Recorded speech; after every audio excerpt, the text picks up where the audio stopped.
Alright, so here's a better view of the outside. And of course, I believe I showed you this last time, but I'll show it to you again.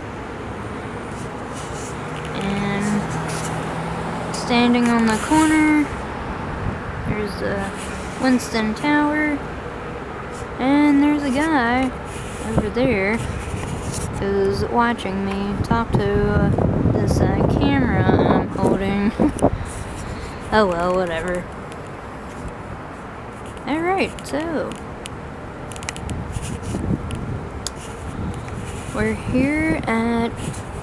I'm here at the Black Horse Studio for the Pecha Kucha event. And it'd be funny if somebody was inside watching me talk to this camera. I thought this was pretty cool.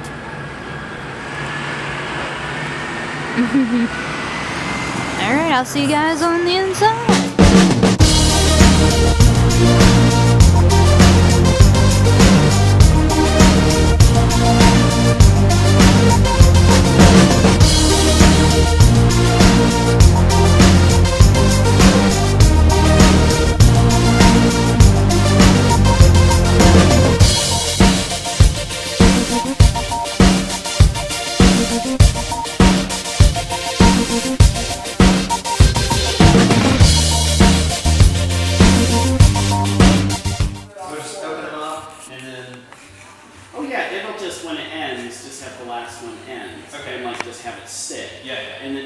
Just be the transition to the next one on click, and then it goes to the next one, and it'll like go into the next one. We need to change some of that in the file then. Or whatever, I don't care. Are we doing this space? Did you want to do a gap in between each presentation or not? Yeah, because we're going to have to introduce people. Okay. Yeah, we'll be fine. In case you're wondering, that's me.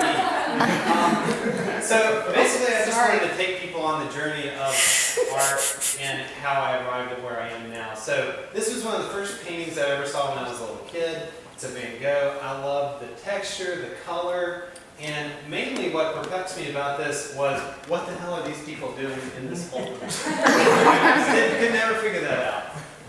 My dad, when I was young, he taught Indian lore at a summer camp, and so we would build these elaborate ceremonial dresses, and I just loved how the detail and the beading and the seams and everything came together. And that really influenced my making early on. Just beautiful. Face jugs. When I was little, I loved face jugs. I love that they took this medium that's so traditional and so reserved, and they infused so much humor into it. And it was just amazing to me that they were able to do that with such an old medium. It's beautiful stuff. It taught me to infuse humor into my own. As the 80s and 90s were inspired by all these cartoons and many more. What I love about these was, the images and the colors and all the things, the characters that they planted into my head. And it was just so bizarre and so beautiful, and I call on that daily for my work. Sean McDaniel was one of my first true art teachers. He really taught me the value of being an actual artist. And he's a narrative painter, so he taught me about the power of story and telling stories in your art. And he also taught me to infuse humor as well into the art.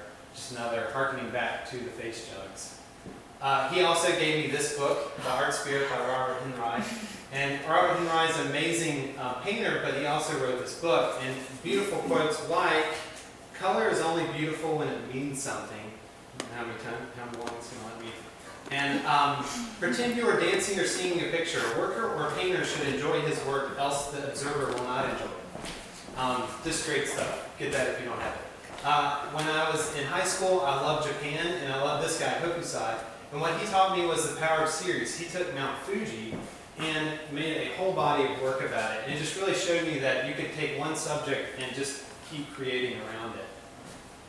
I also discovered Edward Hopper along my journey, and what I loved about him was that he really showed me that isolation is actually quite beautiful.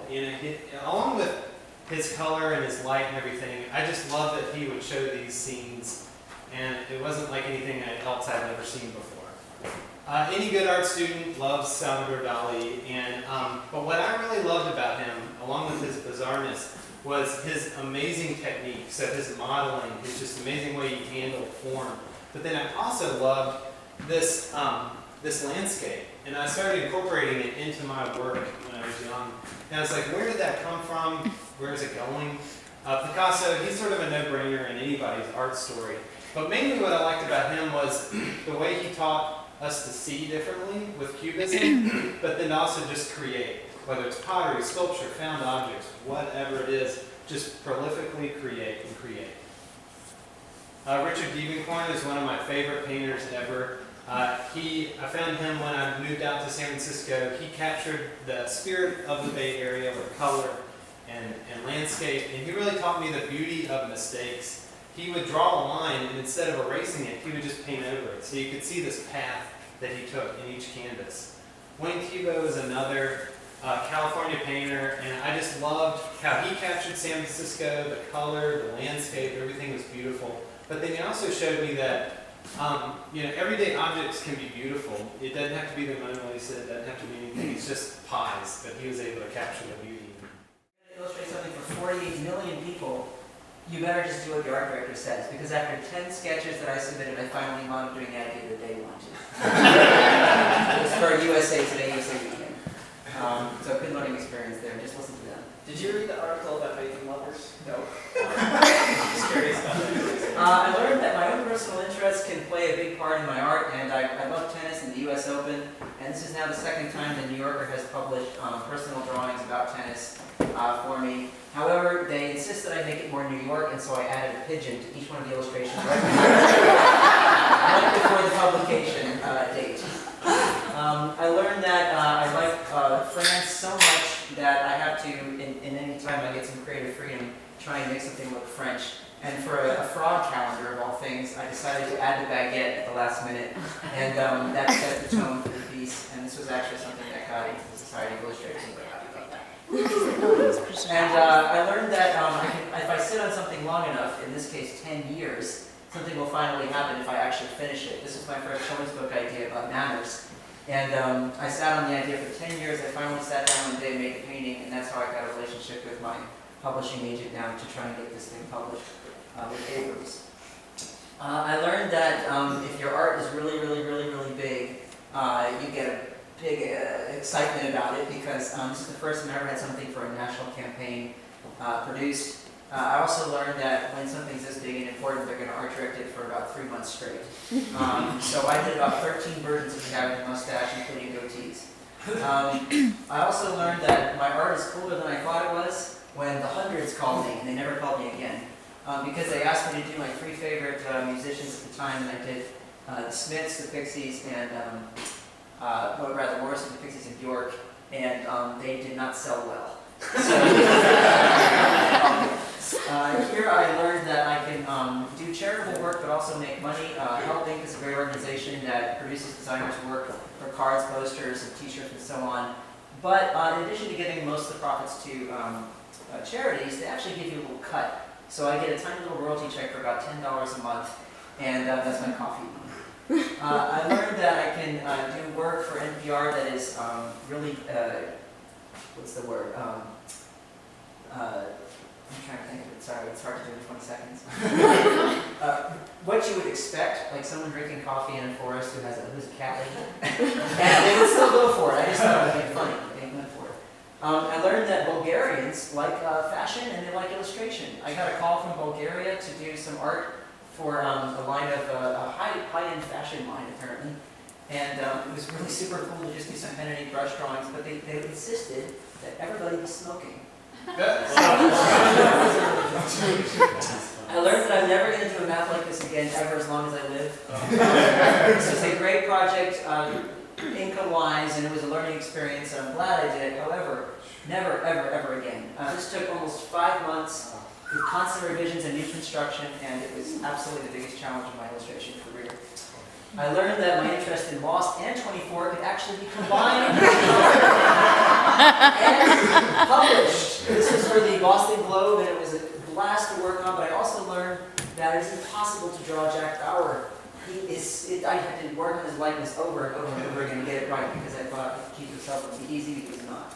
I learned that Russian women like Yoda and Harry Potter. These two illustrations were purchased, they were personal drawings, but they were found on one of my blogs and purchased by Marie Claire in Russia.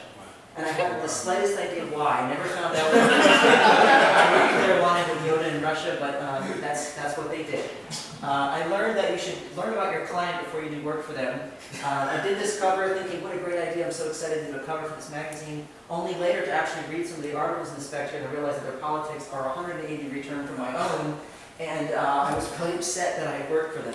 I do still sometimes work for the Northern Money, but I'm embarrassed about that. The Washington Post called and gave me a job, and I learned that my childhood hero, I could actually pay tribute to them in my own way. They called asking for a portrait. Maurice Sendak when he died, and I insisted that they not use a portrait and try something else. And thankfully, because of the 3-hour deadline, they agreed to just do this. So I'm glad that I got to make a little tribute to my hero. I learned that, well, 2 things about this job. One, Owen Wilson's nose in person looks so much worse than it does. It looks like it's been broken about 6 times, and it's pretty. And I also learned that you should push for what you want because I wasn't going to meet him until I insisted, and they actually finally gave me let that happen. I learned that editors get in the way of good things. Originally, Yarko and I talked about when the election was going on, having a West Side Story kind of knife fight for Obama and Romney. I just thought that was so much fun, and everyone was on board. And then the editor stepped in and said, "Well, that would insinuate that maybe they actually want to kill each other." And I'm sure they don't. So let's use water balloons instead. I learned that you should not release an iOS game without reading what Apple has to say about their next release. Because I designed all the graphics in this for the iPhone 3G before they released the 4 with Retina display. I had to redo every single graphic, which was over 300 icons, within about 2 or 3 weeks. I learned that there are actually sandwich and sex acts that have the same name, so different. Thanks to Maxim magazine, which I would never thought that Maxim would call me for an illustration. And I also learned that I could be creative with a solution for that without getting too pornographic. So I was happy with the result. And I also learned a lot of terminology. Yes. You don't want to know. I learned that being obsessed with Tim Burton and Pee-wee would someday pay off in my life. But Bicycling Magazine wanted to do a story about famous bicycling movie scenes, and I got to select out of the list the scene where Pee-wee Herman falls off his bike in front of the cool kids and then brushes it off like it's nothing. And finally, I learned that I do my best work when I'm left alone. These are my 3 favorite logos of all time, and each one was done without any interference from an art director or a designer or anybody in the world. And I think I'll never do anything as good as this again unless I'm left alone.